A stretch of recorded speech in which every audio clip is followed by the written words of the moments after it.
So, picture this. It's finally election day. You've done your research, you know exactly who you're going to vote for, you drive down to your polling place, wait in line, and finally step up to the check-in desk. But when the poll worker looks up your name, they shake their head. You aren't on the roster. It is an absolutely terrible, sinking feeling, and unfortunately, it happens to far too many people who just assumed they were good to go. Welcome to this explainer. Today, we are going to make absolutely sure that scenario never ever happens to you in the Commonwealth of Kentucky. Now, I've got to ask you a pretty direct question right off the bat. Are you actually registered? A lot of us kind of think that once we fill out that registration card at the DMV or online, it's this permanent, untouchable record. You just set it and forget it, right? Well, that is a massive misconception. Voter rolls are not static at all. They're living databases that go through constant, legally mandated maintenance. And if you aren't paying attention, your name can easily be dropped. Get a load of this number, 225,311. That is the exact number of inactive registrations that were systematically purged by the Kentucky State Board of Elections just recently, in February of 2025. Over 225,000 records just gone. This goes to show that routine roll maintenance is actively happening right now. It's not a glitch in the system, it's literally the law. But hey, don't worry, because we've got the exact playbook to secure your voting rights. In this explainer, we're going to cover why checking your status matters, a step-by-step verification guide, how to troubleshoot common issues, some pro tips for Kentucky voters, frequently asked questions, and your final takeaways. Let's dive right in. All right, Section 1, Why Checking Your Status Matters. We'll be taking a look at the 28-day deadline and those routine purges. Okay, so Kentucky law says you've got to be a resident of the state and your county for at least 28 days right before an election. And to enforce this, the state is constantly monitoring the database. Which brings us to this idea of inactive status. Basically, inactive status is a statutory flag that gets slapped on your file when you fail to respond to address confirmation notices. It kicks off a literal countdown to being completely purged from the registry. You see, the state runs an annual data match against the National Change of Address Registry. If the Postal Service thinks you might have moved, the state sends you a postcard. And if you just toss that postcard in the trash thinking it's junk mail, you could be flagged as inactive without even realizing it.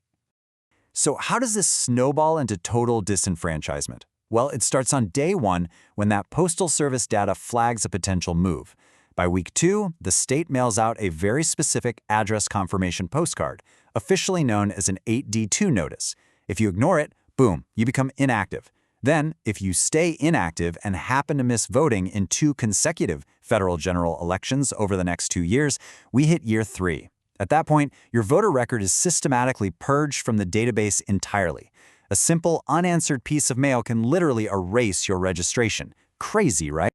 Moving right along to Section 2, our step-by-step verification guide, navigating the Voter Information Center. Actually checking your status is incredibly fast and simple. We're talking maybe 2 minutes tops. Here is your exact playbook. Step 1, just go to govote.ky.gov. That's the official state portal.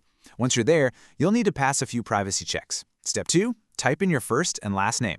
Step 3, put in your date of birth. And Step 4, provide the last 4 digits of your social security number. Now, you might be wondering why they need your social. Because voter records can be subject to public inspection in Kentucky, the state uses your birth date and the last 4 of your SSN to lock down your personal dashboard and protect your privacy. Okay, so once you're logged in, here is exactly what you gain access to. You can instantly confirm your real-time status as either active or inactive. You can verify your physical precinct and get the exact address of your polling place, which is super important, by the way, because polling locations can and do change between elections. And if you happen to be voting by mail, this dashboard is exactly where you track the progress of your absentee ballot to make absolutely sure it was received and counted. Now, really quickly, I need to make one absolutely vital exception crystal clear. If you're a survivor of domestic violence and you're enrolled in the Secretary of State's Safe at Home program, do not use the public website. You need to bypass that public portal entirely to protect your safety and keep your address confidential. Instead, you'll want to call 844-292-5227 for secure, confidential registration checks and updates directly with the Secretary of State's office. All right, Section 3, troubleshooting common registration issues. Let's talk relocations and those tricky inactive flags. Because, life happens. We move, get new apartments, buy a house. In Kentucky, your voter registration is directly tethered to your physical address. If you move within the same county, you're in great shape. You can actually update your address right up to Election Day at your new precinct. But if you move to a totally different Kentucky county, that 28-day statutory deadline we talked about kicks in. If you move more than 28 days before the election, you've got to submit a transfer to your new county clerk. If you move less than 28 days before the election, the books are already frozen. In that very specific scenario, the state actually lets you go back and vote in your previous county for one single election cycle before you update your registration. But wait, what if you log in and realize you are already flagged as inactive? First off, don't panic. An inactive status does not strip you of your right to vote. However, your name won't be on the main roster at the precinct. When you go to check in, the electronic poll book is going to alert the clerk. To cast your ballot, you absolutely must sign an oath of voter card, legally swearing you still live in that exact precinct. Once you sign that card and vote, it essentially acts as a voter credit and your active status is automatically restored. Easy fix. Next up, Section 4. Pro tips for Kentucky voters. We're talking deadlines and party affiliation. All right, so we've got the basics down, but let's get into some real actionable insights regarding statutory deadlines and party affiliation. Honestly, this stuff can absolutely make or break your eligibility to vote in certain races. Kentucky operates under a strict closed primary system. That means if you're a registered Democrat or Republican, you are fully eligible to participate in the state's partisan primary elections in the spring. However, if you are registered as other, independent, or with a third party, you are legally barred from participating in those partisan primaries. You'll be restricted solely to nonpartisan contests on the ballot, like judicial or school board races. Because of this closed system, there's a massive deadline you've got to know about.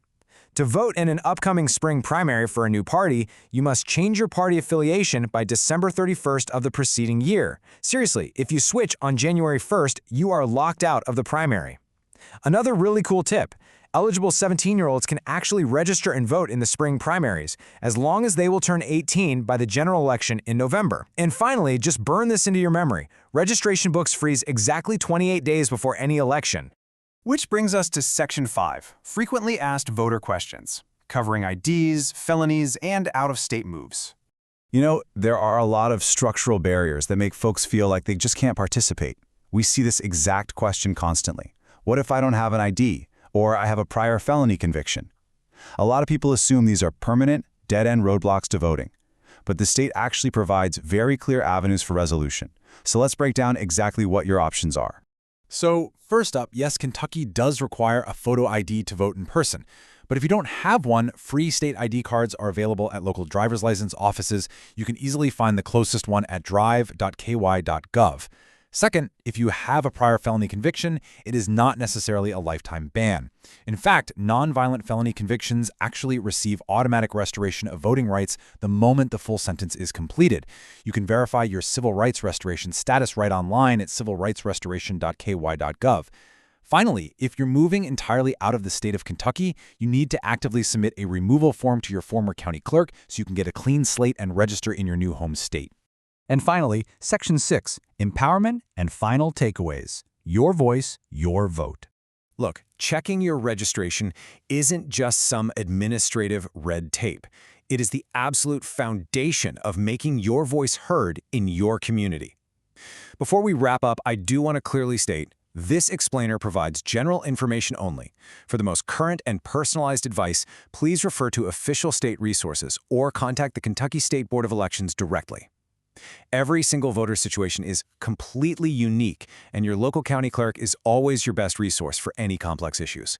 So the time to act is right now, literally today. Don't wait until October to try and figure this all out. Secure your status today. Grab your phone or open a new tab on your computer and go to govote.ky.gov. Seriously, it takes less time than making a cup of coffee to guarantee your rights are totally intact. So, I'll leave you with this one final, pretty critical thought. Next time you walk into that polling place, step up to the desk and give the poll worker your name. Will your name actually be on the roster this election day? The power to ensure that it is entirely in your hands. Thanks for joining me on this explainer. Now go verify that status.